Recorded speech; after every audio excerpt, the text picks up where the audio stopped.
But मतलब ऐसा नहीं रिवर्ट करेगा कि पूरा आप एकदम जवां जवां दिख रहे हैं, नहीं। पापा तो हर किसी का कभी ना कभी आना ही है और ये तो फैक्ट है। वेल हेलो पीपल, कैसे हैं आप सभी? आशा करते हैं आप सभी खुश हैं, स्वस्थ हैं और मज्जे में हैं। तो गाइज आज हम डिस्कस करेंगे, बेसिकली डिस्कस नहीं करेंगे, आज मैं बताऊंगी। तो आज का विषय है serums, face serum.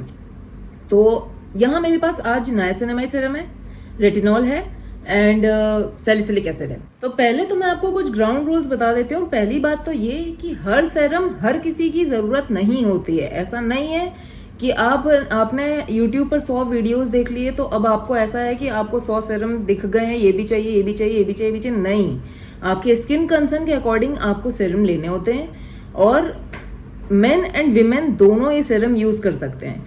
I know main इतने प्रोन टू यूज टू नहीं होते हैं कि अपने ऊपर ध्यान दें या स्किन केयर करें, लेकिन अगर वो थोड़ा एफर्ट्स दें तो उनकी स्किन भी बेहतर हो सकती है। और अगर आपकी पहले से बेहतर है तब तो कुछ कहना ही नहीं। तो आज हम जितने भी सीरम के बारे में डिस्कस करेंगे वो मेरा पर्सनल व्यू होगा और मैंने क्यों परचेज किए थे और उनका प्राइस रेंज क्या था और वो मुझे कैसे इफेक्ट किए हैं पॉजिटिवली या नेगेटिवली, आज हम इस विषय पर बात करेंगे।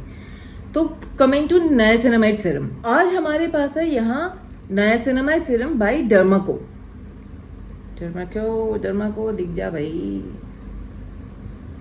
ओके, सो मैंने लिया है 10% नायासिनामाइड फेस सीरम।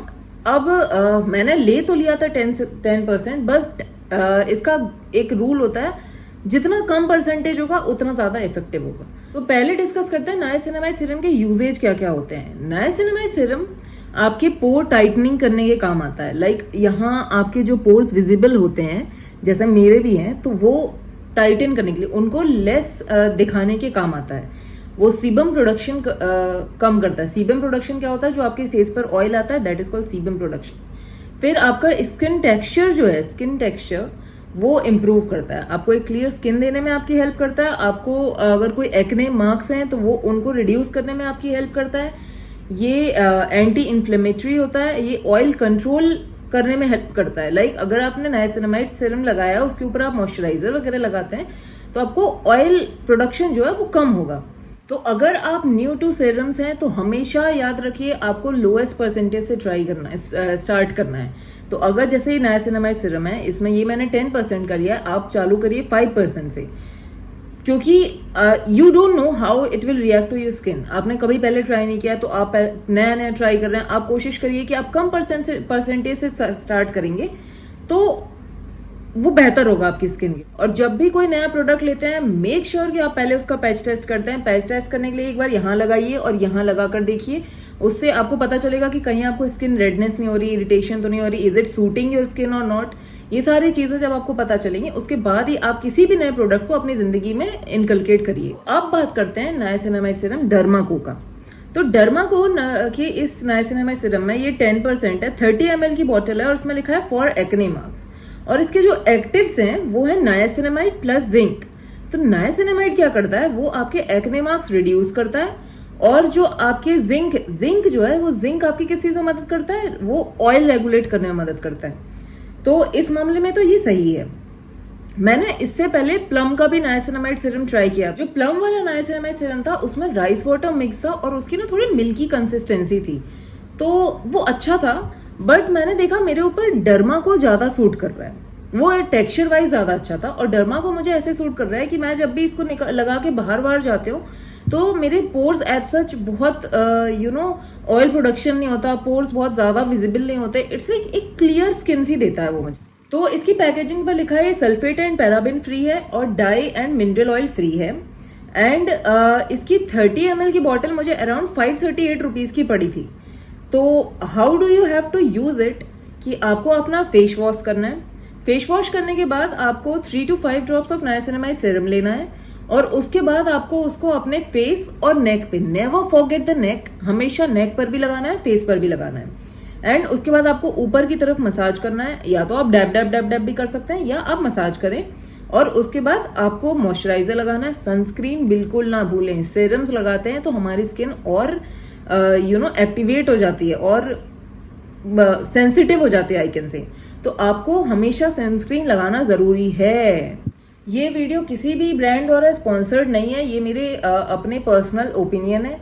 तो मैं आपको बताती हूँ डर्माको की एक अच्छी बात क्या है कि इनका एक ट्रांसपेरेंसी ऐप होता है, उस पर अगर आप इसको स्कैन करते हैं तो उस पर आप इसकी ऑथेंटिसिटी चेक कर सकते हैं कि सब कुछ जो भी इन्होंने कहा है, क्या है, कैसा है, वो सारी चीजें वेरीफाई कर सकते हैं। तो मैं इसको समराइज करूं तो अगर आपको पोर्स की इश्यूज है, आपके पोर्स ज्यादा विजिबल हैं, ऑयल आपके फेस पर ज्यादा आता है या एक्ने मार्क्स हैं, तो आपको उसके लिए नाइसिनामाइड सीरम यूज करना है, दैट विल हेल्प यू।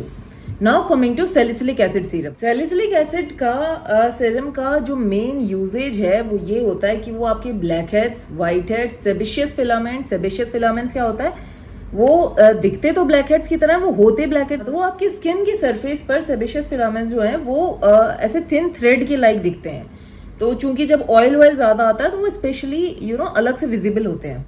तो सैलिसिलिक एसिड जो होता है वो एक्सफोलिएटिंग होता है, वो आपकी जो भी डेड सेल्स हैं, वो आपके स्किन के पोर्स से जितनी भी गंदगी है, डेब्रिस है, वो सारी चीजें वो रिमूव करके आपके पोर्स को क्लीन करता है। वो एक एक्सफोलिएटिंग एजेंट है, वो एक पोर ट्रीटमेंट का भी काम करता है। तो भाई जब जब मुझे पिंपल्स होते हैं, अगर मेरे कुछ पिंपल निकले तो मैं तो भाग के जाती हूँ दो चीजों की तरफ। पहली तो होती है सैलिसिलिक एसिड और दूसरा मैं आपको किसी और वीडियो में बताऊंगी, वो सरप्राइज। अच्छा, हमारे पास है salicylic acid face serum 2% by Dermaco और ये 30 ml की बॉटल है मेरे पास।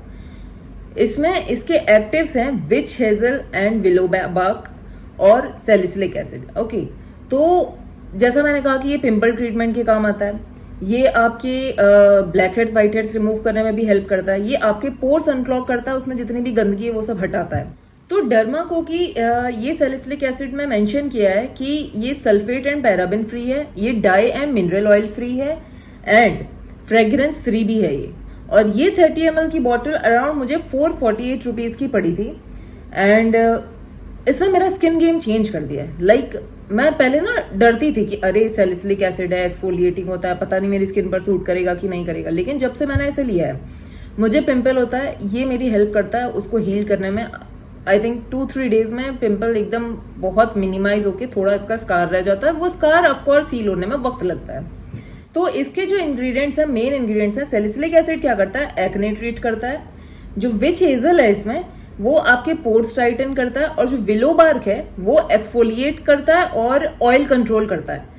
So it is a go for me. And अगर आपकी एक्ने प्रोन स्किन है, आपकी अगर ऑयली स्किन है या आपकी कॉम्बिनेशन स्किन है, तो आप इसको जरूर ट्राई करिए because this has help me a lot. अगर आपको मेरी रिकमेंडेशन पर डर्माको नहीं पसंद आ रहा है तो आप दूसरे ब्रांड का भी ट्राई कर सकते हैं, but yes it work. Coming to how to apply this and when to apply, तो आपको फेस वॉश करना है। मैं प्रेफर करती हूँ इसे नाइट टाइम में लगाने का बिकॉज उसके बाद आप सो जाते हैं, वो आपको रात को आपकी स्किन हील होती है और उसको वक्त मिलता है हील होने का। लेकिन अगर आप डे टाइम में भी लगाते हैं तो मेक श्योर कि आप सनस्क्रीन लगा रहे हैं बिकॉज आपने जब सैलिसिलिक एसिड लगाया है वो माइल्ड एक्सफोलिएटिंग एजेंट है, वो आपकी स्किन को एक्सफोलिएट करेगा। और अगर आप उसके बाद सनस्क्रीन नहीं लगा रहे हैं तो आपकी स्किन और सेंसिटिव हो चुकी है। मैं प्रेफर करते हैं इसको नाइट में लगाने का। फेस वॉश करिए, 3 to 5 ड्रॉप्स लगाइए, मॉइस्चराइजर लगाइए बिकॉज हो सकता है आपकी स्किन ड्राई हो जाए उसके बाद, और सनस्क्रीन लगाइए अगर आप डे टाइम में लगा रहे हैं। अगर आपने पिछली रात को भी लगाया है तो अगले दिन sunscreen is a must. Now coming to Pilgrim का रेटिनॉल। तो पहले तो रेटिनॉल क्या करता है इस बारे में बात करते हैं। वो आपकी स्किन को लिफ्ट एंड फर्म करने के काम आता है, आपकी स्किन को प्लम्प करने में हेल्प करता है, आपकी जो एजिंग साइंस हैं उनको थोड़ा डिले करने में आपकी हेल्प करता है। देखो, बुढ़ापा तो हर किसी का कभी ना कभी आना ही है और ये तो फैक्ट है। ऐसा नहीं है कि मैं अगर सीरम लगा रही हूँ तो मेरे चेहरे पर कभी बुढ़ापा दिखेगा नहीं, लेकिन डिले हो सकता है वो। तो अगर कोई ये कहे कि भाई हमने एकदम ये कोई ऐसा सीरम है जिसको लगा लिया और कभी ये बुढ़ापा नहीं आएगा, नहीं, ऐसा नहीं होता है। ये आपकी फाइन लाइंस, रिंकल्स पर काम करता है। वो मतलब एक आपकी स्किन को एक प्लम्प लुक देने की कोशिश करता है। एक जो साइन ऑफ एजिंग है उन्हें वो रिवर्ट मतलब ऐसा नहीं रिवर्ट करेगा कि पूरा आप एकदम जवां दिख रहे हैं, नहीं, लेकिन हाँ वो डिले करता है बेसिकली। यहाँ हमारे पास है पिलग्रिम का रेटिनॉल सीरम। इसमें लिखा है secrets of Jeju and Korea and इसमें है इसके की इंग्रेडिएंट्स हैं रेटिनॉल प्लस हाइलुरोनिक एसिड। ये आपकी स्किन को लिफ्ट एंड फर्म करने में हेल्प करता है विथ, और इसमें पोमेग्रेनेट एक्सट्रैक्ट है। पोमेग्रेनेट इज अनार, अनार के एक्सट्रैक्ट्स हैं। तो ये जो अनार होता है वो आपके स्किन पर कोलाजन प्रोडक्शन करने में हेल्प करता है। मैं रिकमेंड करूंगी आप अपने अर्ली 20s में रेटिनॉल सीरम लगाना यूज करिए, बिकॉज मैं दावे से कहती हूँ ये सीरम कुछ समय बाद आपको अपना असर दिखाएगा। जब आप अपने लेट 30s में होंगे और उसके बाद आपको समझ आएगा कि हाँ चलो आपने एक अच्छी इन्वेस्टमेंट करी थी। तो ये बॉटल मुझे मिली है 30 ml की 485 रुपीज की। Retinol fights the sign of ageing, and आपको इसको लगाने के लिए आपको रात को हमेशा रेटिनॉल रात में लगाया जाता है, हमेशा, कभी दिन में नहीं लगाया जाता। तो आपको रात को फेस वॉश करना है, रेटिनॉल सीरम लगाना है, एंड उसके बाद नेक्स्ट डे, और उसके बाद मॉइस्चराइजर लगाना है, बिकॉज रेटिनॉल से कभी कभी स्किन आपकी जो है वो ड्राई हो सकती है। इसमें हाइलुरोनिक एसिड है, तो मुझे एज सच वो ड्राइंग वाली इशू नहीं महसूस हुआ है। एंड रेटिनॉल लगाने के बाद मेक श्योर आप सनस्क्रीन लगा रहे हैं।